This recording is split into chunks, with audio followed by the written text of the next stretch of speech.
नमस्कार, बहुत स्वागत है आप सभी का महुआ खबर पर। मैं हूं आपके साथ सपना ठाकुर। खबर की रुख करने से पहले आपको ले चलते हैं सिंगापुर की ओर, जहां से सीएम योगी आदित्यनाथ क्या कुछ कह रहे हैं, आइए आपको भी सुनाते हैं।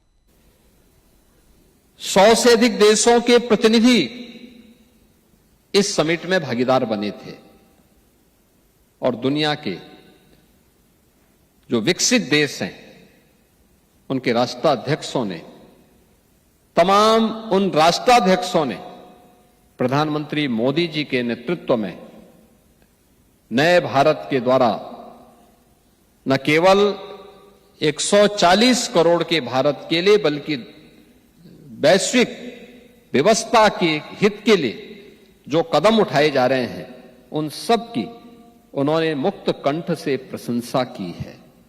सबने भारत के प्रधानमंत्री मोदी जी के डिजिटल इंडिया विजन के प्रति सबने उसकी ताकत को महसूस किया है। कितना बड़ा प्रभाव पड़ता है।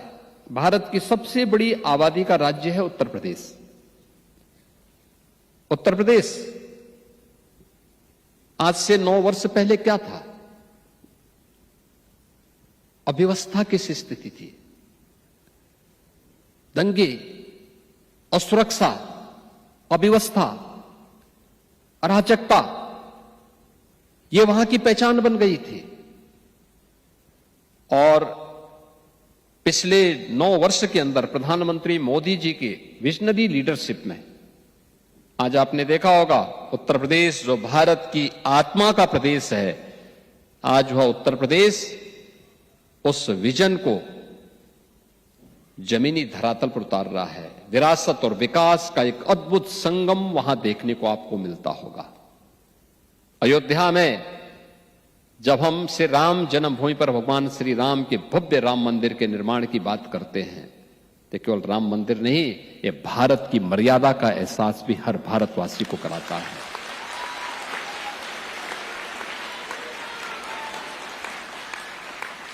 जब हम काशी में काशी विश्वनाथ धाम की बात करते हैं तो काशी विश्वनाथ धाम ये केवल अपनी विरासत को पुनर्स्थापना करने का ही कार्य नहीं, बल्कि काशी में काशी विश्वनाथ धाम भारत की शाश्वत चेतना का जीवंत उदाहरण प्रस्तुत करता है। जब हम मथुरा वृंदावन की बात करते हैं तो मथुरा वृंदावन कृष्ण की लीला का ही माध्यम नहीं, भारत की भक्ति का प्रतीक भी बनता है। दुनिया के अंदर भक्ति कैसे होती है उसका भाव देखना है तो मथुरा वृंदावन की भूमि उसका प्रतीक बनती हुई दिखाई देती है। और समरसता कैसे होती है, जो लोग भारत पर आरोप लगाते हैं कि भारत में भेदभाव होता है, लोग आपस में बटे हुए हैं, उन्हें भारत में प्रयागराज की धरती में समरसता के दर्शन करने चाहिए। जब महाकुंभ में 66 करोड़ श्रद्धालु एक साथ एक संगम में आस्था की डुबकी लगाते हैं, न कोई छोटा है, न कोई बड़ा, न बुजुर्ग है, न जवान, सभी लोग मिलकर के हर हर गंगे का आह्वान करते हुए सर्दी की प्रवाह के बगैर जब टेम्परेचर माइनस में जाता है तो वह गंगा यमुना के बर्फीले उस गंगा जल में आस्था की डुबकी लगा करके अपनी आस्था के माध्यम से एक भारत श्रेष्ठ भारत की परिकल्पना को साकार करता हुआ दिखाई देता है। और यही तो भारत है। आज हर एक दिशा में भारत आगे बढ़ रहा है और प्रधानमंत्री मोदी जी के उसी विजन को लेकर के हम लोगों ने प्रभावी क्रियान्वयन के लिए जो रणनीति अपनाई, इसका परिणाम है कि हमने पिछले 9 वर्ष के अंदर उत्तर प्रदेश की अर्थव्यवस्था को 3 गुना करने में सफलता प्राप्त कर दी है। यानी कृतज्ञता का भाव अपनी मातृभूमि और अपनी भूमि के प्रति जब होता है तो सफलता प्राप्त करने में देर नहीं लगती। हमने 3 गुना बढ़ाने में सफलता प्राप्त की है। आप देखते होंगे आज के दिन पर हम लोगों ने उत्तर प्रदेश के अंदर जो पर कैपिटा इनकम है इसको लगभग 3 गुना पहुंचाने में सफलता प्राप्त की है। उत्तर प्रदेश के बारे में जो आज से 9 वर्ष पहले लोग बीमारू राज्य के रूप में कहते थे, बिहार, मध्य प्रदेश, राजस्थान और उत्तर प्रदेश को मिलाकर के, उत्तर भारत के इन 4 राज्यों को मिलाकर के, जो वर्तमान में 6 राज्य के रूप में हैं, जिसमें उत्तराखंड भी और झारखंड भी और छत्तीसगढ़ भी, ये 7 राज्य इसके साथ जुड़े हुए हैं। इनको एक बीमारू राज्य की श्रेणी में ला करके एक बड़ी आबादी को मानसिक रूप से बीमार बनाने की कुत्सित चेष्टा का हिस्सा बना दिया गया था। 80 के दशक में शब्द निकला था, याद करिए 80 के दशक में, और लगातार इस भाव से ग्रसित थे। याद करिए ना, कभी भारत के एक सुप्रसिद्ध वैज्ञानिक जगदीश चंद्र बसु ने इस बात को कहा था। उन्होंने कहा मनुष्य में तो कोई भेद होना ही नहीं चाहिए, और ये भेद अगर हम करते हैं तो ईश्वर के प्रति हम भेदभाव करते हैं। और उस समय उन्होंने कहा था, अरे मनुष्य की बात तो दूर, एक जड़ और चेतन के बीच में भी अगर ये भेदभाव होता है तो उसका प्रभाव क्या होता है। उन्होंने कहा, मैं इसका उदाहरण देता हूं। उन्होंने 2 पेड़ लगाए थे, 2 पौधे एक साथ लगाए। कहते हैं जगदीश चंद्र बसु ने 2 पौधे लगाए थे एक समान परिस्थिति में।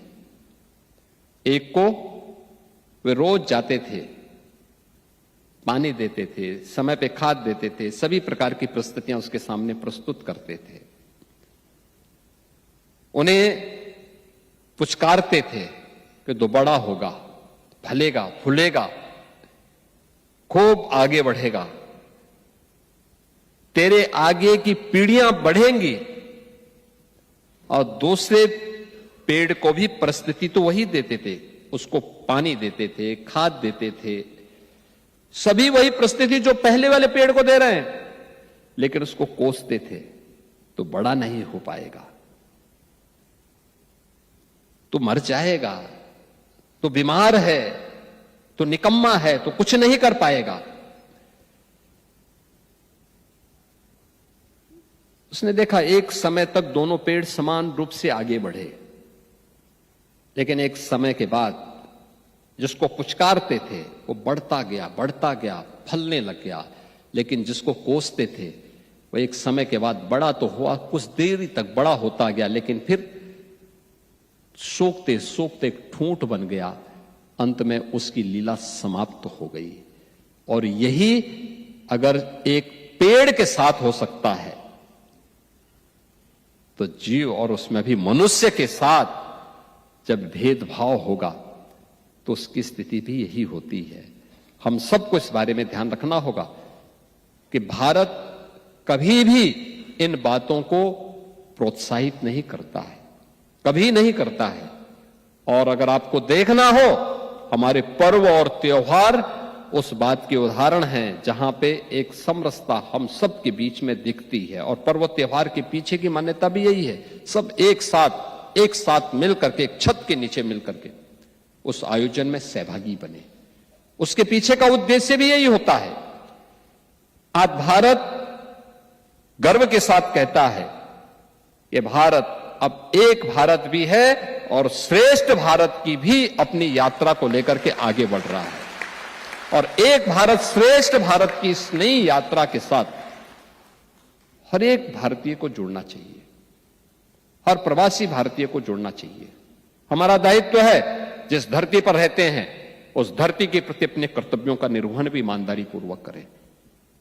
कोई हम पर उंगली न उठाए, हमें शक की निगाहों से न देखे, लेकिन साथ ही साथ जिस मातृभूमि के साथ हमारी पूर्वजों का संबंध है उसके प्रति भी अपने कर्तव्यों का निर्वहन करने के लिए सदैव डट करके हम कार्य करेंगे तो सचमुच एक नई प्रेरणा प्राप्त होगी। अभी मैं यहां पे इंडिया ग्लोबल स्कूल के इस कैंपस में जब आया, और मैं सचमुच अतुल जी आपको और अपने हाई कमिश्नर महोदय को इस बात के लिए धन्यवाद दूंगा। भारत की शास्त्रीय विधा को यहां पर इन बच्चों ने कितने सुंदर ढंग से कितना सुंदर प्रस्तुति गणपति वंदना के माध्यम से यहां पे प्रस्तुत की। आज जब ये घोड़ लग रही है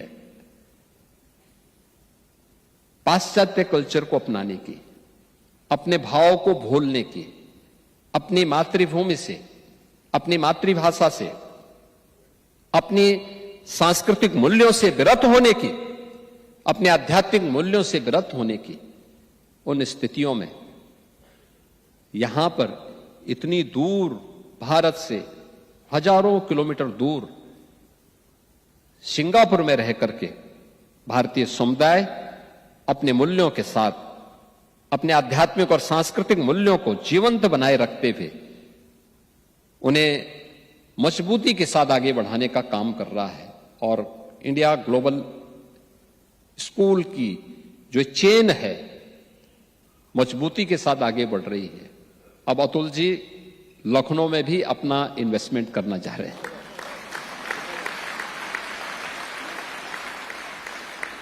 उन्होंने कहा स्कूल ही नहीं खोलेंगे, स्कूल के साथ स्किलिंग को भी लेकर के आएंगे।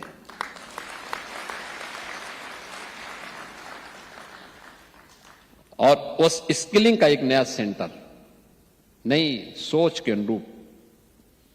याद करिए ना, दुनिया जब कोविड के कालखंड में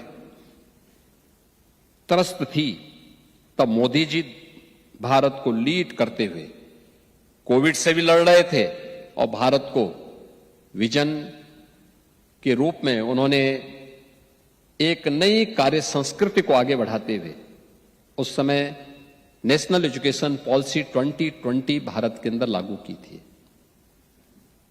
आज उसके परिणाम दिखाई दे रहे हैं। परंपरागत कैरिकुलम के साथ ही, उस कैरिकुलम के साथ ही भारत अपस्किलिंग के लिए भी कार्य करेगा। स्कूली पीरियड से ये सारे कार्यक्रम एक साथ चलेंगे। तो अभी आप सुन रहे थे सिंगापुर से सीएम योगी आदित्यनाथ को, जहां से उन्होंने भारतीय प्रवासी समुदाय के लोगों के बीच संवाद किया। तो चलिए रुक कर लेते हैं अपनी खबर की ओर। राजधानी पटना क्या सच में देश के सबसे चकाचक शहरों की कतार में खड़े होने जा रहा है? पटना नगर निगम का दावा है कि शहर को स्वच्छ और सुंदर बनाने के लिए बड़े स्तर पर अभियान चलाए जा रहे हैं। सड़कों पर थूकने या गंदगी फैलाने वालों पर सख्ती भी दिखाई जा रही है, जुर्माना लगाया जा रहा है और अब तक करीब 25,000 रुपए का फाइन भी वसूला जा चुका है। अधिकारी कहते हैं कि चकाचक पटना उनका संकल्प है और इस दिशा में लगातार काम भी हो रहा है, लेकिन जमीनी हकीकत तो कुछ और ही दावे करती है। कचरा ढोने वाली कई गाड़ियों की हालत जर्जर है, कुछ पर नंबर प्लेट तक साफ नजर नहीं आती है। वहीं आपको बता दें कि ऐसे में अगर कोई हादसा हो जाए तो आम नागरिक शिकायत दर्ज कैसे करेगा? पूर्व डिप्टी मेयर भी मानते हैं कि नगर निगम की व्यवस्था में कई खामियां हैं और बैठकों में आवाज उठाने के बावजूद ठोस कार्रवाई नहीं हो पा रही है। इतना ही नहीं, डंपिंग यार्ड के पास लगाई गई कचरा रिसाइकलिंग मशीन भी बंद पड़ी है। तो क्या पटना वाकई बदल रहा है या सफाई सिर्फ कागजों में ही रही है? देखिए पटना से मुकेश कुमार की ये खास रिपोर्ट। पटना को पेरिस दिखाए जाने का सपना नगर निगम में संजोए रखा है और नगर निगम की जो वानगी हमने आपको लगातार दिखाने की कोशिश की और अधिकारियों की जो दावे थे वो दावे का पोल जो है महुआ खबर ग्राउंड रिपोर्टिंग से खोलता है और ये बताने की कोशिश करता है कि ये डंपिंग यार्ड है। इसमें आप देखें कि आदमी जानवर सारे एक ही जगह और ये डंपिंग यार्ड बनाए गए हैं और इसी जगहों पे नूतन अंचल, जितने भी नूतन अंचल राजधानी के जो डंप हैं वो इसी डंपिंग यार्ड में डंप होते हैं और यहाँ से और सीधा जो है यहाँ पे एक प्लांट लगाया गया जो वेस्टेज प्रोसेसिंग प्लांट है। वो वेस्टेज प्रोसेसिंग प्लांट जो है यहाँ बनाए गए इस एरिया में, ताकि यहाँ से जितने भी जो यहाँ से कचरा उठे वो सीधा प्रोसेसिंग प्लांट में जाएगा और प्रोसेसिंग प्लांट में जाने के बाद वहाँ से सीधा जो है वो खाद वगैरह बनाए जाएंगे, जिसको कि लेकर के लोग खेतों वगैरह में इस्तेमाल करेंगे। आप इस चीज़ को देख सकते हैं कि यहाँ सारा जो एक बैनर लगाए गए थे वेट वेस्टेज प्रोसेसिंग प्लांट, उसकी क्या स्थिति है आप इससे अंदाज़ा लगा सकते हैं कि मशीन कितनी पुरानी और ये कितनी नई नहीं होगी। आप इससे अंदाज़ा लगा सकते हैं। और नगर निगम जो है जिस चीज़ों का दावा करती है, जिस चीज़ों को महुआ खबर इस बात को दिखाता है कि जो नगर निगम जहां पर पटना को चकाचक और साफ सुथरे करने की जवाबदेही है, ये प्रोसेसिंग प्लांट है। जिस प्लांट में यहाँ से ये कचरा बॉक्स है, यहाँ से जाएगा कचरा अंश के अंदर और यहाँ से जो है वो सीधा स्टार्ट होगा। स्टार्ट होने के बाद जो है वो इसके आगे वो सीधा जो है वो प्रोसेसिंग ये होकर के सारा ये मटेरियल प्रोसेसिंग होगा और प्रोसेसिंग होने के बाद जो है एक यहाँ पर खाद बनाए जाएंगे और वो जो है वो खाद जो है सो जा कर के खेतों में या चाहे और जगहों में इस्तेमाल होगा। हम चूँकि इस चीज़ों को जानने की कोशिश करेंगे कि आखिर में यहाँ पर हमारे साथ कुछ लोग भी हैं, हम उनसे जानने की कोशिश करेंगे कि आखिर जब यहाँ पर ये प्रोसेसिंग प्लांट लगाए गए और लगाने के बाद जो है यहाँ पे हम इन लोगों से बात करेंगे कि भैया यहाँ जो ये प्रोसेसिंग प्लांट लगा, ठीक है, ये प्रोसेसिंग प्लांट लगने के बाद जी यहाँ पे कभी खाद वगैरह बने हैं सर। कितने मतलब वो ये प्रोसेसिंग प्लांट लगे हुए कितना दिन हुआ होगा? ये तो सर हमको ध्यान नहीं है, लेकिन हम बना यहाँ पे चालू हुआ है 5-6 महीना चला है, उसके बाद फिर बंद हुआ है, फिर चला है। यहाँ 2-3 बार हम देखे हैं कि बंद हुआ है, चल रहा है। मतलब जो है जी लग रहा कितना साल हो गया? 3 से 4 साल हो गया है सर। 3-4 साल में एक बार चल रही कि ना? 3-4 बार चला है। हम तो अपना आँख से देखे 2 बार, उसके बाद ये लोग देखे हैं। मतलब ये जो डंपिंग यार्ड बना था वो इसी के लिए बना था कि ताकि वहाँ से जितना भी माल उठेगा यहाँ प्रोसेसिंग हो। हाँ, उसी के लिए बना है, रखा हुआ है। इसका खदवा कहाँ निकलता था, क्या होता था? निकाल के अपना यथी एक जगह रखते थे, फिर उसके बाद क्या हम जितना देरी हम लोग का सर ड्यूटी है उतने देर करके हम लोग चले जाते थे। देखिए बात तो एक जाहिर सा बात है, यहाँ कई लोग हैं, सारे लोग यहीं के स्थानीय हैं, हम इनसे भी जरूर जानेंगे। भैया एक चीज़ बताओ कि यहाँ पे जो है ये जो प्रोसेसिंग प्लांट लगा, प्रोसेसिंग प्लांट इसलिए लगता है कहीं भी डंपिंग यार्ड में कि ताकि जो उसका कचरा है उसको रिसाइकिल करेगा। जी, ये कभी चला हुआ कि नहीं? बहुत बार चला सर। चला जी उसके बाद मतलब कभी अपने इधर में 6 महीना में देखे हैं चलते हुए? नहीं, एक बार विजिट होने आया था तो चला था उस समय, फिर इधर तो जब अधिकारी आते हैं तब उस समय खाली चला। ऐसा बात नहीं है, 6 महीना लगातार चला था ये। हाँ लगातार। तो ये अच्छे पता है कि बंद उन काहे हो गया? अब सर बड़े अधिकारी जाने इसके बारे में, क्या आगे का मैटर है। इससे बेहतरीन बना सकते हैं और हो सकता है बड़ा बनावे इनमें। भैया आप जो है जरा से एक चीज बताइएगा कि आप इसके बारे में हमको नॉलेज नहीं है, हमको नॉलेज नहीं है। आप स्थानीय हैं, आप इसमें ये जो प्रोसेसिंग प्लांट है कहीं भी प्रोसेसिंग प्लांट लगाए जाते हैं वो इसलिए कि ताकि उसको हम रिसाइकिल करें, जितना भी कचरा है उसको रिसाइकिल कर करके और उसका हम कभी चला है कि नहीं? चला है, लोग बोली देखे, हम तो थोड़ा दूर रहते हैं, लेकिन अब इन लोग के बगल में रहते हैं तो लोग देखे कि चला है, तो चला ही होगा, ऐसा तो नहीं चला। ये एकाध मतलब 6 महीना में हम तो नहीं देखे हैं, आपने कभी देखा है? नहीं इधर ही देखे। आपने सुना देखिए यहाँ पर सारे लोगों ने जितनी भी बातें कही आपको, इसमें आपको 90% बातें होंगी कि ये जो है वो कभी काल चलता था और ये कभी आज तक चला ही नहीं। लेकिन हमने कई लोगों से इसकी बारे में बात करने की कोशिश करी कि आखिर ये जो प्रोसेसिंग प्लांट लगाए गए इसके क्या मतलब थे। लोगों ने कहा कि ये हमने केवल और केवल देखा है इसको चलते हुए। अब सवाल उठता है कि नगर निगम के अधिकारियों के दावों में कितना दम है, वो आप साफ इस चीज़ों से अंदाज़ा लगा सकते हैं। कैमरा पर्सन हीरा के साथ मुकेश कुमार, महुआ खबर, पटना।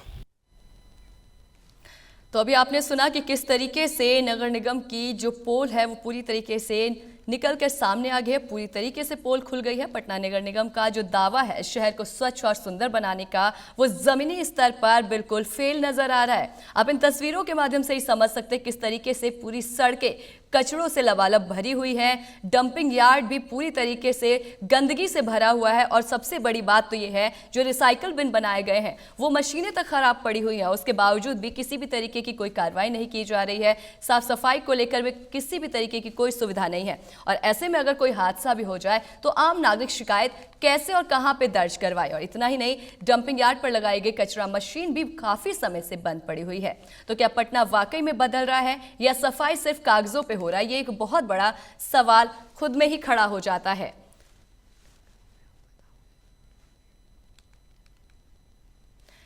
तो इसी के साथ हमारे साथ पटना से हमारी संवाददाता रिया सुमन जुड़ चुकी हैं। रिया, सबसे पहले तो आपसे ये जानना चाहेंगे कि लगातार नगर निगम ये वादे करता है कि चकाचक पटना बना देंगे, लेकिन जमीनी स्तर पर जब देखा जाए तो पटना का हाल बेहाल नजर आता है। बिल्कुल सपना देखा जा सकता है कि पटना में जो कचरा स्थल है जहाँ पे कचरे फेंके जाते हैं उसका कैसे सफाई रखा जाता है और उसकी कैसे अच्छे से पुष्टि की जाती है, तो ये बिल्कुल नहीं हो रहा पटना में। जहां बना रहा लोग कचरा वहां डाल दे रहे, और जो कचरा की गाड़ी है वो भी जब भरकर लोड कर लाते हैं तो सड़कों पे आधा कचरा गिरा कर जाते हैं और आधा जहां पर वो फेंकते हैं। तो कहीं ना कहीं इसकी गंदगी के वजह से काफी लोग परेशान हैं और लोगों को कहीं ना कहीं बीमारी भी लग जा रही है। तो इस पे विशेष रूप से ध्यान देना चाहिए। और जहां तक नगर निगम में कहा जा रहा था, जब भी प्रेस कॉन्फ्रेंस होता है तो लोग कहते हैं कि पटना को चकाचक स्मार्ट सिटी बनाने के लिए हमेशा तत्पर है नगर निगम, लेकिन ये नगर निगम जिस तरीके से काम कर रही है ये काम दिख रहा है। महापौर लगातार कहती है कि पटना को साफ सुथरा रखने के लिए स्वच्छता अभियान भी चलाया जा रहा है, लोगों को जागरूक किया जा रहा है, लेकिन कुछ भी धरातल पर नहीं दिख रहा है। और जो कचरा पहले कचरा वाहन जो रहता था उसकी भी साफ सफाई हमेशा होती थी, अब तो वो भी नहीं होती है। और जहां तहां कचरा ऐसे ही फैला हुआ है, लोग खाली जमीन में कचरा फेंक दे रहे हैं, जिसके वजह से आसपास रहने वाले मोहल्ले वाले को भी इसका इन्फेक्शन लगता है। तो ये, और अभी दरअसल आप देख रहे हैं कि सर्द गर्मी का मौसम है, ना ठंड है ना गर्मी है, तो ऐसे मौसम में ज्यादातर बुखार लगता है और ऐसे टाइमों में बताया जाता है कि ज्यादातर मलेरिया और टाइफाइड होने का डर रहता है। तो गंदगी से टाइफाइड और मलेरिया का जो रूप होता है वो आता है। तो कहीं ना कहीं चीजों को अब समझा जा सकता है और समझने की कोशिश करना चाहिए, और नगर निगम को अभी इस चीज को लेकर ठोस कदम उठाना चाहिए। सपना, जिस तरीके से आपने बताया कि मुहिम चलाई जा रही है, कचरा कचरे में ही फेंक, कूड़ेदान में डाले, लेकिन जब देखा जाए तो डंपिंग यार्ड ही पूरी तरीके से गंदगी से भरा हुआ है। और देखने वाली बात यह भी हो जाती है कि वहां पे गंदगी पहले से ही बहुत ज्यादा है, तो लोग बेबस हो जाते हैं कि हाँ जब कचरा जमा है तो हम फेंकेंगे। तो इस पर किसी भी तरीके की अभी तक कोई कार्रवाई नहीं की जा रही है, या फिर सफाई कर्मियों की कमी है। जैसा कि आपने अभी ये भी बताया था कि कचरा की जो गाड़ी है वो खुद ही बहुत ज्यादा गंदगी भरा हुआ पड़ा हुआ है। बिल्कुल। और सपना, सबसे बड़ी बात है कि मोहल्ले में ही अब कूड़ेदान बना दिया गया है। हर मोहल्ले में जहाँ पे खाली जमीन पड़ा हुआ है लोग कचरा वहां डालकर चले जा रहे हैं। उस कचरे में क्या गंदगी रहता है कि सुचारू रूप से वहां पे नहीं फेंकना चाहिए, उस गंदगी का जगह कहीं और है। तो उन सारी चीजों को निगरानी रखना चाहिए। और हर मोहल्ले में, जैसा कि पटना नगर निगम के द्वारा, नगर पार्षद के द्वारा, नगर जो वार्ड पार्षद होते हैं उनके द्वारा झाड़ू जो चलाने वाली महिलाओं को बहाल किया गया था, वो भी अब नहीं है। तो कहीं ना कहीं चीजें बढ़ती जा रही है और हर चौक चौराहे और गलियों में कचरा का ढेर पड़ा हुआ देखते हुए मिलता है। और अभी जैसा कि मुकेश सर ने दिखाया कि रिसाइकिल होना चाहिए और कचरा को साफ करके जो रिविन किया जाता है वो भी नहीं हो रहा है। तो ये वाकई सच है। गर्दनी बाग में जहाँ पे कचरा स्थल है वहां पर आए दिन 10 बच्चे 15 बच्चे ऐसे होते हैं जो कचरा में सम्मिलित किए रहते हैं और कचरा पूरी तरह से वहां फैला हुआ रहता है। ठीक है रिया, लौटूंगे आपके पास। हमारे साथ अभी विशाल वैभव भी हमारे सहयोगी जुड़ चुके हैं। विशाल, जिस तरीके से देखा जा रहा है कि डंपिंग यार्ड पूरी तरीके से कचरे से लबालब है, सड़कों पर कूड़ा फैला हुआ है, एक जब से हकीकत ये भी सामने आई थी कि 25,000 रुपए का जुर्माना लगाने की भी बात की गई थी, फाइन भी वसूला गया, लेकिन उसके बावजूद भी जमीनी हकीकत इतने कचरे में क्यों पड़ा हुआ है? जी देखिए, बिल्कुल अगर पटना नगर निगम की बात करें तो यहाँ जो है 75 वार्ड है और 75 वार्ड में ऐसा कोई भी वार्ड नहीं मिलेगा कि जहाँ आपको प्रॉपर वे में साफ सफाई मिले, क्योंकि आप गवर्नमेंट जो है कहती है कि हम स्मार्ट पटना बनाएंगे, लेकिन स्मार्ट पटना बनाने से पहले आपको पटना की जनता को स्मार्ट बनाना होगा। और कहीं ना कहीं जो आपने आज सफाई की जो ये मुहिम जो चलाई जा रही है और इसको लेकर हालांकि गाड़ियां आती है, पटना नगर निगम से कहा जाता है कि जो है गाड़ियां जा रही है, लोग दरवाजे तक गाड़ियां जा रही है, लोग दरवाजा जो है गाड़ियों में कचरे को डाले, लेकिन जो है पटना की जनता भी जो है गाड़ी तक नहीं पहुंच पाते हैं। गाड़ी का क्या टाइमिंग है ये तक पटना के लोगों को जानकारी नहीं है। गाड़ी दरवाजे पे कब आती है और कचरा उठाव करती है। तो कहीं ना कहीं नगर निगम की अभी भी लापरवाही है।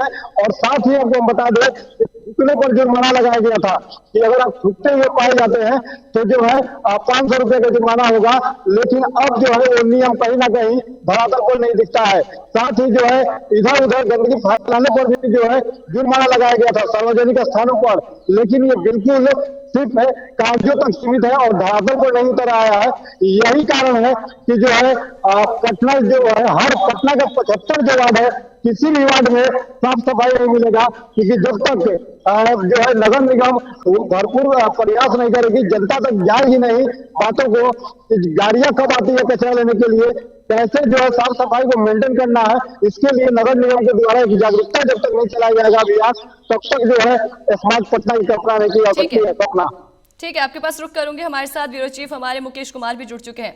मुकेश सर, आपसे ये जानना चाहेंगे, जिस तरीके से डंपिंग यार्ड के पास रिसाइकल मशीन लगाई गई थी वो भी बंद पड़ी हुई है, जब मशीन ही बंद पड़ी हुई है तो हाल जो बेहाल पड़ा है उसमें सुधार कैसे आएगा? बिल्कुल सपना, आपने सही कहा कि जो नगर निगम का हाल है और नगर निगम खुद ही कहे कि कचरे के ढेर पर है, और कचरे के ढेर पर इस कदर है कि जब हमने ये वहां पहुंचे और ये उस चीजों को बताने की कोशिश की और ये पटना नगर निगम की हम जो एक एक कलई है वो खोलने की हमने कोशिश किया, और उसके बाद अपने ये जो डंपिंग यार्ड बनाए गए हैं, सबसे बड़ी बात है सपना कि डंपिंग यार्ड ये नूतन राजधानी में उस जगह बनाया गया है जहां पॉश इलाके हैं, जो एकदम जहां पर कि शहर के बीचों बीच का इलाका है, जबकि में नगर निगम जो है वो कभी भी डंपिंग यार्ड शहर में बीचों बीच नहीं बनता है। दूसरी बात यह है कि जिस जगह पर ये डंपिंग यार्ड बना है उसके जस्ट सामने आप देखेंगे, उस रोड से जब आप आएंगे तो एक तरफ सचिवालय वो रोड उतरता है और दूसरी तरफ जो है वो ये गर्दन विभाग अस्पताल उतरता है, जहां पर कि तमाम लोग वहां पर पहुंच करके बच्चों का इलाज कराते हैं, और जस्ट उसी के जहां पर कचरे का ढेर लगता है उसी के बगल में प्रसूति वार्ड है, जहां पर कि ये बच्चों का जन्म होता है, और ये कहा जाता है कि बच्चों का जब भी जन्म होता है उसके अगल बगल जो है वो काफी साफ सफाई होती है कि ताकि कहीं बच्चे जो है वो कहीं किसी चीजों से इन्फेक्टेड ना हो जाए। इस चीजों को लेकर के आपने एक चीज को और देखा होगा कि वहां पर जो है एक रिसाइकलिंग मशीन लगाई गई है। उस रिसाइकलिंग मशीन को इसलिए लगाया गया था कि कचरे का ढेर है उससे निकाल करके उसमें डंपिंग करके उसे खाद बनाए जाएंगे, और जो उसी खाद को लेकर के उसी चीज को लेकर के जो है देखेंगे कि वो मशीन आज से नहीं बरसों से बंद पड़ा हुआ है। उस चीजों की हकीकत हम जानने के लिए जब वहां पहुंचे, लोगों ने एक एक करके एक एक बात बताने की कोशिश की कि जिस दिन लगा उस दिन अधिकारी यहां आए थे, अधिकारी आकर के उसकी जांच किए, जांच करने के बाद उसको ओपन किए, उसके बाद आज तक वो बंद पड़ा हुआ है। दूसरी बात यह है कि पटना को पेरिस बनाने की बात ये कही जाती है। आपने देखा होगा चूंकि सपना कि जिस तरीके से अधिकारी जो ये कार्यपालक ये पदाधिकारी थे, अजीत जिसे हमने बात किया और जिसे उन्होंने जिस तरीके से कहा कि जो ये नगर निगम में कई अनियमितताएं हैं, एक ही अनियमितताएं नहीं है, एक जो जिस डंपिंग यार्ड से में गाड़ियां पहुंचती है वहां पे देखिए एक एक विजुअल को आप बड़ा गौर से देखेंगे तो एक एक विजुअल जो है वो दिल दहलाने वाली है। वहां पे जब गाड़ियां आती है उस गाड़ियां पे जितना भी बच्चे वहां कचरा चुनते हैं वो उस चलती गाड़ी पे कूद जाते हैं, अब कूद करके उसके अंदर से वो कचरा ये बीनते हैं। अगर उस वक्त किसी तरीके का कोई भी दुर्घटना घट जाए तो उसके लिए फिर जो है ना कोई मुआवजा देने को तैयार होगा, ना उस पर किसी तरीके का कोई एक्शन होगा, ना उस पर किसी तरीके का कोई कार्रवाई होगा, ना उसके परिवार वालों को कुछ मिलना जानना है। तो इस बात से देखिए इसी चीज को लेकर के हमने अधिकारी से इस बात का सवाल किया कि आखिर में इसके लेकर के आपके पास क्या नीति है। उन्होंने कहा कि उनके माता पिता को इस बातों को सोचना चाहिए, जबकि मैं सपना ये सीधा है कि वहां वही बच्चे ये डस्टबिन से ये गंदा चुनने जाते हैं, इनके घर में रोजी रोटी नहीं होती है, वही व्यक्ति वहां जाता है चुनने के लिए जो वहां से चुन करके और ये कबाड़ी के हाथों में अपना सारे चीजों को बेचता है, उससे दो पैसे मिलते हैं और उसके बाद उसके घर का राशन पानी चलता है। सपना ठीक है, जिस तरीके से आपने कहा कि अस्पताल के बाहर भी अगर देखा जाए तो कचरे का अंबार लगा हुआ है, वहां भी कचरा डंप किया जा रहा है, नवजात शिशु है वो भी इन्फेक्टेड हो सकते हैं। सबसे मेन बात यहाँ पे ये आता है कि कचरे का अंबार तो देखा जा रहा है, तो क्या जो सफाई कर्मी है उनकी कमी आ रही है या पीछे से किसी तरीके का दबाव है जो कचरा साफ नहीं हो पा रहा है? सपना देखिए दबाव किसी चीजों की नहीं है, क्योंकि इनके पास उपकरण जो है वो लिमिट है और जिस उपकरण की हम बात कर रहे हैं, जिस ये बीमार उपकरण की हम बात कर रहे हैं, वो उपकरण आप देखेंगे, आप चूंकि एक एक विजुअल को देखिए तो एक एक जो इनका ई रिक्शा है, जिस ई रिक्शे पे जो गली मोहल्ले तक ये जहां पर ये कचरा ढोने वाली गाड़ियां नहीं जाती है, वहां पर छोटी वाहनों को इस्तेमाल किया जाता है कि ताकि नगर निगम वहां से कचरा का ये उठा करके और डंपिंग यार्ड तक उसको पहुंचाया जा सके। इस चीज को लेकर के आप देखेंगे कि एक एक गाड़ियां जो है वो पूरी तरीके से डैमेज है। इस बात को लेकर के जब हमने पार्षद से पूछा, हमने ये पूर्व डिप्टी मेयर विनय कुमार पप्पू से हमने इस पर सवाल किया, विनय कुमार पप्पू ने एक झटके में सारे बातों को कहा कि ये बात आपका कहना सही है कि नगर निगम पटना नूतन अंचल राजधानी का जो हाल है वो बहुत ही बुरा है। और उसके बाद सीधा उन्होंने ये भी कहा कि बहुत जल्द सशक्त कमेटी की बैठक होगी और उस बैठक में ये उठाया जाएगा कि जो भी कचरा ढोने वाली गाड़ियां हैं उसकी हालत बहुत खराब है, और उसी को लेकर के वहां पर जो फंडिंग ये किया जाना है, नई गाड़ियों को खरीदना है, उसी चीजों को लेकर के सशक्त कमेटी की बैठक होगी, उसमें ये निर्णय किया जाएगा। सपना ठीक है, तो जैसा कि आपने कहा कि आपने पूर्व डिप्टी मेयर से भी बात की, उन्होंने बोला कि इसको लेकर के बैठक की जा रही है, उस पर भी कोई अहम फैसला लिया जाएगा। लेकिन ये स्थिति जो है वो बहुत सालों से चली आ रही है। जब राजधानी की ही दिशा ऐसी होगी तो अन्य जिलों के और अगर हम रुख करते हैं तो उनकी स्थिति किस तरीके से नजर आएगी? अपना एक पर सवाल अपना दोहराएंगे क्योंकि बीच में कॉल आ गया था। आपसे ये जानना चाह रही हूँ कि जिस तरीके से आपने कहा कि पूर्व डिप्टी मेयर से आपने बात की, उन्होंने बोला बैठक करेंगे, दिशा निर्देश होगा, बहुत सारे अहम फैसले लिए जाएंगे इसकी जो बदहाल स्थिति है उसे सुधारने की। जब राजधानी की स्थिति इतनी बदहाल है तो अगर हम जिलों की ओर रुख करते हैं तो वहां किस तरीके की स्थिति देखने को मिलेगी? बिल्कुल, ये जो सपना, इस बात से इनकार नहीं किया जा सकता है कि जब राजधानी पटना खुद ही बीमार है तो फिर जिले को स्वस्थ करना ये बेमानी होगी। ये चूंकि कहना ही जो है वो बेमानी साबित होगी। दूसरी बात है कि पटना जो है, अगर यूं कहें कि कचरे के ढेर पर बसा है, तो ये जो है ये बात कहना कहीं से गलत नहीं होगा। दूसरी बात यह है कि पटना को जिस तरीके से चकाचक करने की जवाबदेही और जिम्मेवारी वो पटना नगर निगम की है, वो पटना नगर निगम ने, आपको याद होगा कि आज से करीब 1 महीना पहले इन्होंने एक नोटिफिकेशन जारी किया और ये कहा कि अब पटना में अगर आप कहीं भी सड़कों पर थूक फेंकते हुए या कहीं पर यूरिन फ्लो करते हुए अगर कोई भी ये देखे जाते हैं सार्वजनिक जगहों पे, तो उन पे फाइन लगाया जाएगा। वो फाइन की कीमत होगी 500 रुपया, और 500 रुपया जो है उस व्यक्ति पे फाइन किया जाएगा। और इतना ही नहीं, उसके फोटो को सार्वजनिक किया जाएगा। जो डिस्प्ले नगर निगम के द्वारा लगाया गया है उस डिस्प्ले पे वो फोटो चिपकाया जाएगा। उसके ये कहा जाएगा कि ये जो है ये साफ सफाई के लिए शत्रु साबित हो रहे हैं, तो इसके लेकर के वहां पर एक ये उनके नाम का ये फोटो चिपकाया जाएगा। लेकिन इस चीजों पर नगर निगम ने काम भी किया। हमने इस बात के लिए पूछा कि अब तक कितना फाइन की वसूली हो चुकी है। उन्होंने कहा कि अब तक 25,000 से ऊपर जो है वो नगर निगम ने जो फाइन जो है वो वसूला है लोगों से। ठीक है मुकेश जी, लौटूंगे आपके पास। अभी हम रिया सुमन से एक सवाल जानना चाहेंगे। रिया, किस तरीके का कार्य चल रहा है वहां पे? डोर टू डोर कचरा कलेक्शन का जो अभियान चलाया गया था, कचरा की गाड़ियां भी जा रही थी घर तक कचरा कलेक्ट करने के लिए, उसके बावजूद भी इस तरीके का अगर कचरे का अंबार सड़कों पर नजर आता है तो कार्य किस तरीके से चल रहा है डोर टू डोर अभियान वाला? बिल्कुल पूरी तरीके से ठप पड़ गया है सपना। जिस तरीके से देखा जाए तो अगर कचरा को लेकर नगर निगम एकदम अपडेट रहती कि चीजें कहाँ पर बिखर रही, कहाँ पे कचरा रोड पे फेंका जा रहा है, और जहां पर एक आपको बता दें कि हर एरिया का एक जगह चिन्हित किया गया था जहां पर बताया गया था चिन्हित जगहों पर ही कचरा फेंका जाएगा। लेकिन अब लोगों का मनोबल इतना बढ़ गया कि जहां तहां कचरा फेंक दे रहे।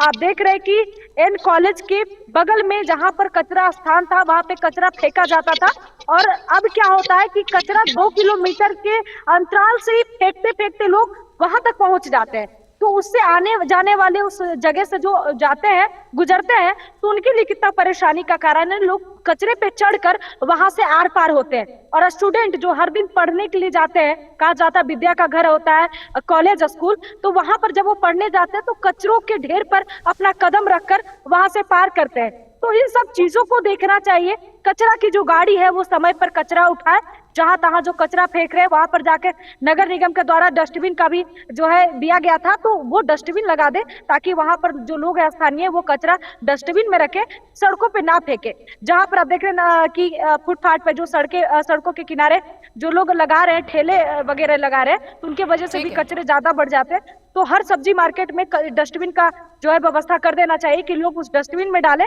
और गंदगी ना फैले। ठीक है रिया, लौटूंगे आपके पास। हमारे साथ विशाल वैभव भी जुड़े हुए। विशाल, आपसे ये जानना चाहूँ क्योंकि आप पटना में ही मौजूद हैं, पटना की ही ये बड़ा मुद्दा आ चुका है नगर निगम की तरफ से कि किस तरीके से डंपिंग यार्ड को साइड में करके सड़कों पर कचरा फेंका जा रहा है, और उसमें अगर किसी भी तरीके की अनहोनी हो जाती है या फिर किसी भी कचरे से उठने वाला कोई भी धुआं, किसी भी तरीके की हवा या कोई भी कीड़ा किसी के अंदर प्रवेश कर जाता है, कोई मच्छर ऐसा है जो किसी इंसान को काट लेता है या उससे वो इन्फेक्टेड हो जाता है और उसकी मौत हो जाती है, तो इसका जिम्मेदार कौन होगा? जी देखिए, बिल्कुल अगर जब जिम्मेवारी लेने की बात आती है तो नगर निगम सफाई मजदूर को ठेकेदार पड़ेगा, सफाई मजदूर नगर निगम पर ठेकेदार पड़ता है।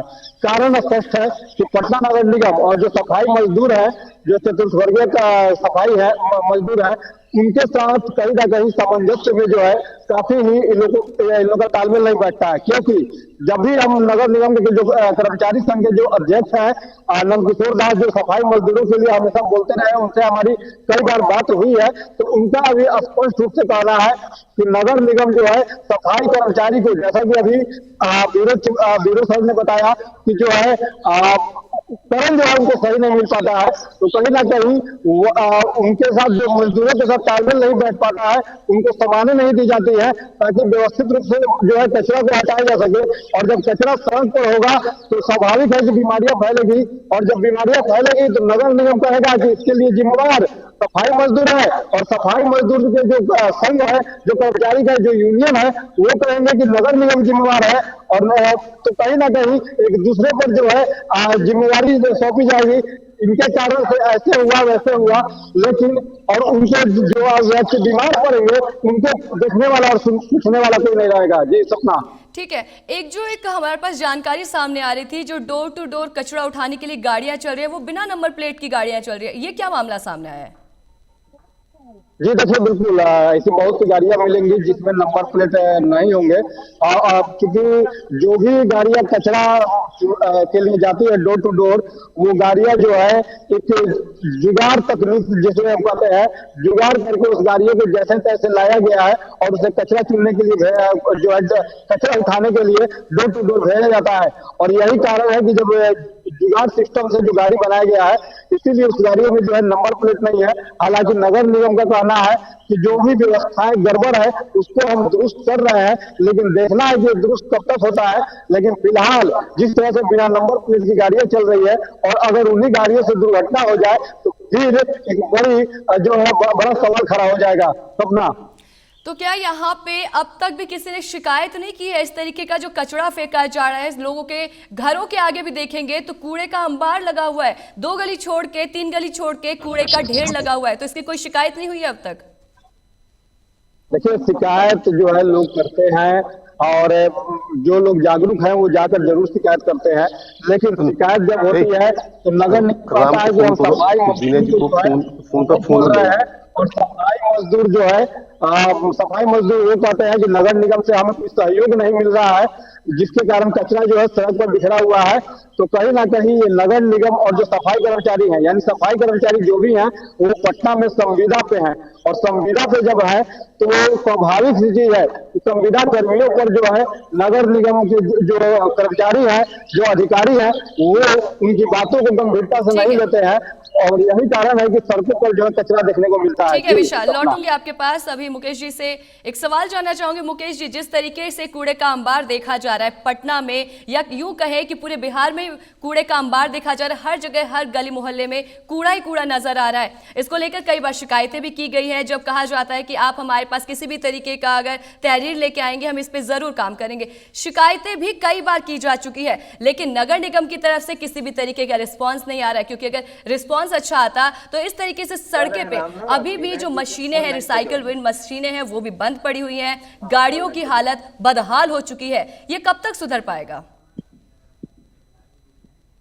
सपना, बिल्कुल आपने सही कहा कि ये आखिर कब तक हो पाएगा। ये सवाल उठता है कि जिस नगर निगम के कर्मचारियों के ऊपर, अधिकारियों के ऊपर, उनके पार्षदों के ऊपर, मेयर के ऊपर इसकी जवाबदेही होती है, वो इस चीजों से अगर बचते नजर आएंगे, इस सवालों के जवाब देने से बचते नजर आएंगे, इन तमाम जो गंदगी है उससे अगर बचते आएंगे, तो आपने सुना होगा कि आज से करीब 6 महीना पहले पटना में डेंगू का प्रकोप काफी बढ़ गया था। दूसरी तरफ ये है कि ये उसके लेकर के हालांकि कई बार जो है वो ये फॉगिंग मशीन से धुआं वगैरह ये करा करके और चूंकि मच्छर जो है यहाँ से निकाला जाता है, लेकिन सबसे बड़ी बात है सपना की जिस चीजों की आपने जिक्र किया कि आखिर में कचरों का अंबार से पूरा पटना पटा हुआ है। यूं कहें कि ये गली मोहल्ले को अगर छोड़ दे, जिस जगह जिस तरीके की बातें रिया ने करी, क्योंकि जो ये स्कूल और या चाहे कॉलेजों का जो परिसर है, जहां पर कि कहा गया है कि चूंकि विद्यादाती विनम्र जो है, जहां की विद्या जो है वहां देने वाली जगह है, उस जगह पे अगर कूड़ों का अंबार होगा तो वहां पर ये चूंकि सरस्वती तो वास करना दूर की बात है, वहां तक जाएंगे भी नहीं। दूसरी बात यह है कि जिस नगर निगम में, पटना नगर निगम की बात करें, इसमें चूंकि विशाल ने सही बोला कि 75 वार्ड है पटने में टोटल। अगर टोटलो वार्ड का हम एक एक सर्वे कर करके आपको दिखाएं तो 75 दिन तक आप सीरियल की तरह इस खबर को चलाएंगी और इसमें और ये पूरे पटना में जो 75 वार्ड की जो स्थिति है वो काफी ये भयावह स्थिति है। इसके लेकर के कई बार मीटिंग ये किया जाता है, केवल उस मीटिंग में ये चर्चाएं होती है, केवल एक जो है सो एक पोर्टफोलियो तैयार किया जाता है, वो पोर्टफोलियो केवल पोर्टफोलियो तक ही सीमित रह जाता है, उस पर कहीं कोई कार्रवाई नहीं होती है। दूसरी बात जो आपने जिक्र किया था कि बिना नंबर प्लेट की गाड़ियां, देखिए सवाल है सपना, ये सबसे बड़ा सवाल है, ये बहुत बड़ी बात है कि जिस गाड़ी पे अगर आगे नंबर नहीं हो, पीछे नंबर नहीं हो, उसको ट्रैफिक विभाग जो है, ट्रैफिक इंस्पेक्टर जो है, ट्रैफिक पुलिस जो है उस पे फाइन काटता है।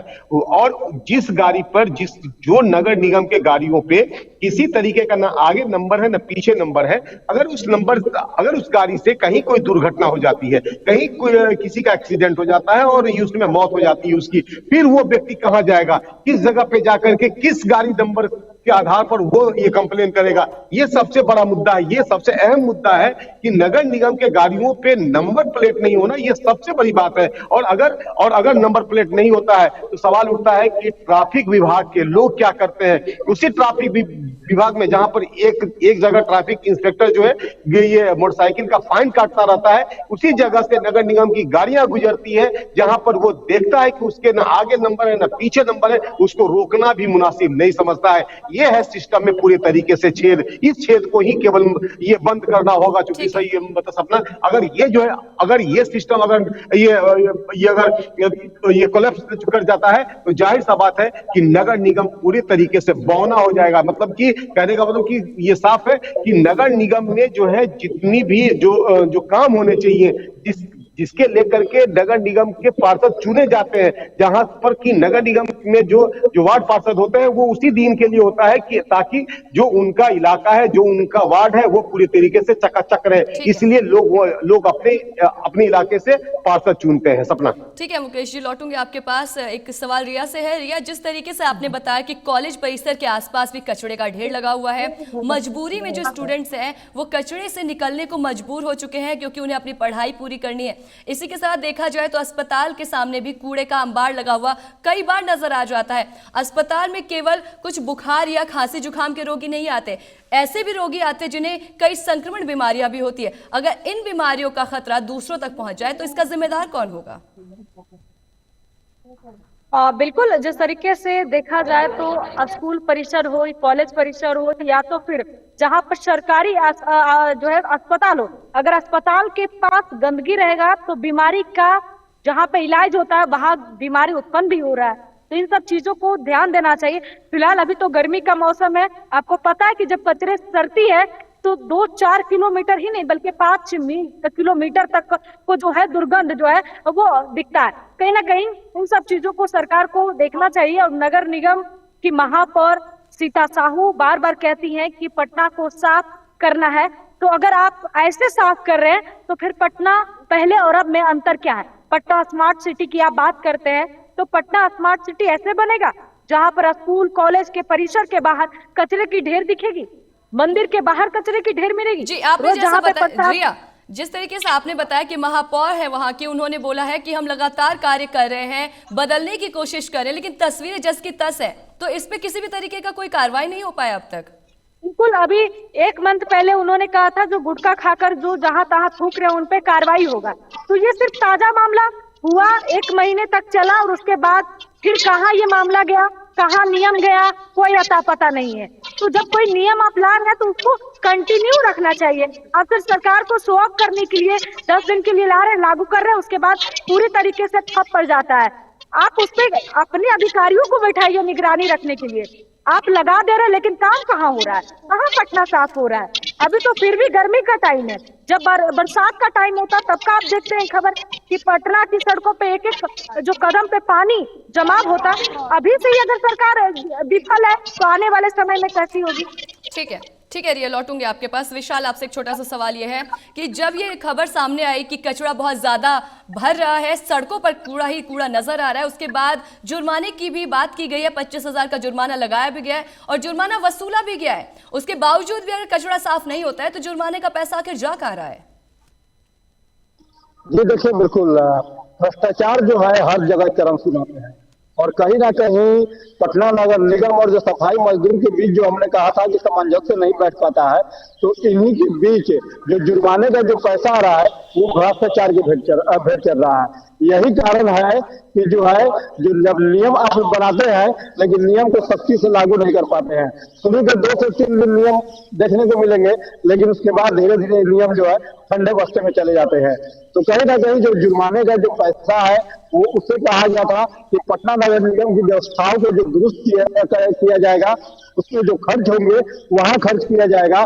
तो अगर जब आपने जुर्माना वसूला और अगर आपने पैसा खर्च किया रहता तो कहीं ना कहीं उसकी चमक जो है सफाई के कर्मचारी जो सफाई है पटना नगर निगम के द्वारा जो सफाई की जाती है उसमें जो है वो पैसे की चमक दिखती और सफाई जो है कचरा जो है हटता हुआ दिखता है। जी ठीक है, आपके पास लौटूंगे। मुकेश जी, आपसे एक छोटा सा ये सवाल है, पहले हमने आपकी एक वीडियो देखी थी जिसमें आप सफाई कर्मियों से बात करते हुए नजर आ रहे थे, तो सफाई कर्मियों से जब आपने बात की तो ऐसा कुछ था जो वो ऑन कैमरा ना बता पाए हों? बिल्कुल, एकदम आपने चूंकि सटीक बात कही कि आखिर कुछ तो ऐसा होगा जो वो ये ऑन कैमरा नहीं बता पा रहे थे। उसमें कुछ लोगों ने, देखिए जब हमने ये कई लोगों से सवाल करी तो उसमें आपने सुना होगा कि कुछ लोग कह रहे थे कि चला, कुछ लोगों ने कहा कि हाँ हमने नहीं देखा, कुछ लोगों ने कहा कि हाँ कुछ दिन पहले हमने देखा था, कुछ साल पहले देखा था। सवाल ये है कि वहां जितने लोग थे वो सब नगर निगम के ही कर्मचारी थे। जिस लोगों से हमने सवाल को पूछना चाहा, और आपने देखा होगा कि एक व्यक्ति जो सड़क के किनारे जो है उसकी दुकान चलती है, हम उससे जानने की कोशिश किए थे और हमने उनसे पूछा कि ये जो रिसाइकलिंग मशीन लगाया गया हुआ है ये कभी आज तक चला? कहा कि भैया मेरा होटलवा 4 साल से है, उस 4 साल में हमने आज तक कभी देखा ही नहीं। आप समझिए, जो प्रत्यक्षदर्शी है, जो जहां रात दिन रह रहा है, उसने कहा कि हमने कभी देखा नहीं। मशीन होता है, ये 1-2 लाख रुपए का मशीन नहीं होता है, ये करोड़ों का मशीन है। जिस मशीन को लगाया गया नगर निगम में जो पैसे जाते हैं वो आम जनता के जाते हैं। जो होल्डिंग टैक्स आप लेते हैं उससे जो है कई काम होते हैं नगर निगम के चूंकि अंदर, और उससे जो साफ सफाई का जो हम टैक्स देते हैं उस टैक्स से नगर निगम का कई जो है कारोबार होता है। और यही वजह रहा है कि ये जो डंपिंग यार्ड में जो कचरा का मशीन लगाया गया, जो ये रिसाइकलिंग मशीन लगाई गई, उस रिसाइकलिंग मशीन के बारे में वहां पर तमाम लोगों ने कहा कि सर हमने कभी देखा ही नहीं कि चला। और सच्चाई है कि वो मशीन केवल एक बार चला, ये बात हम भी जानते हैं और ये पटना चल रही है जो राजधानी के वो तमाम लोग भी जानते हैं कि पहली दफा एक बार स्टार्ट हुआ, उसके बाद से दोबारा आज तक उस पे कभी चला ही नहीं। अब जिस तरीके का हमने उस विजुअल को उठाया, आप देखी होंगी कि उसके दरवाजे के अंदर पूरा कचरा अभी भी पैक उसमें डाला हुआ है, लेकिन वो मशीन पूरे तरीके से बंद पड़ी हुई थी। और यही वजह है कि जब तक रिसाइकलिंग आप नहीं करेंगे,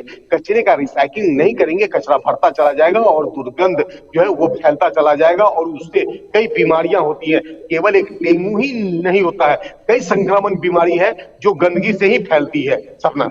ठीक है, तो जैसा आपने बोला कि केवल डेंगू नहीं, कई सारी संक्रामक बीमारियां हैं। कुछ साल पहले की ही बात है जब देश में कोविड फैला था, लेकिन उसका आरोप तो हमने विदेशियों को दे दिया। लेकिन क्या देश में जब कचड़े से पनपता हुआ कोई बीमारी सामने आएगी तो उसका जो आप जिम्मेदार ठहराएंगे वो किसे ठहराएंगे? अगर आप सफाई ही नहीं करेंगे, लीपापोती करते चले जाएंगे, तो उसका आखिर जिम्मेदार कौन होगा? बिल्कुल सपना, आपने एक सही बात कही कि आखिर जब वो कोविड में होगा कि उस समय हम लोग घर में भी या चाहे कहीं निकलते थे तो सैनिटाइजर का इस्तेमाल करते थे, याद होगा आपको। और चाहे वो कोई भी जगह से एक बार कभी फल भी उठाते थे तो भैया जरा सा सैनिटाइजर दीजिएगा, तो हाथ धोते थे। लोग कहते थे कि इतना ना सैनिटाइजर से इस्तेमाल करेंगे कि हाथ का रेखा भी जो है वो चला जाएगा। इतने से ये जो सैनिटाइजर का हम लोग लगातार इस्तेमाल करते थे। आपको एक बात बता दे कि जो मलेरिया का मच्छर है और डेंगू का मच्छर, दोनों में फर्क है। और डेंगू का जो मच्छर है वो आपको दिन में काटता है, ये जानिए, और मलेरिया का मच्छर रात में काटता है। और यही वजह है कि आपको डेंगू पता भी नहीं चलेगा, और ये दोनों गंदगी से पैदा होते हैं। और यही वजह रहा था कि कोविड के समय में एक व्यक्ति बड़ा साफ सफाई से ये होते थे, क्योंकि ऐसा नहीं हो कि गंदगी से कोई बीमारी हो, सर्दी खांसी हो जाए और सीधा सीधा चूंकि संक्रमण फैल जाएगा। और आप जब टेस्ट कराने जाएंगे उस समय आप क्या पाएंगे कि भैया इनको भी ये पॉजिटिव है, और चूंकि इनको जो है वो घर से बाहर कर दीजिए और फिर ये खाना पीना जो है वो दूसरे घर में दीजिए। तो वो बड़ी विकट स्थिति थी। वो स्थिति दोबारा पैदा नहीं हो, इसके लेकर के नगर निगम का दायित्व बनता है, नगर निगम की जवाबदेही होती है।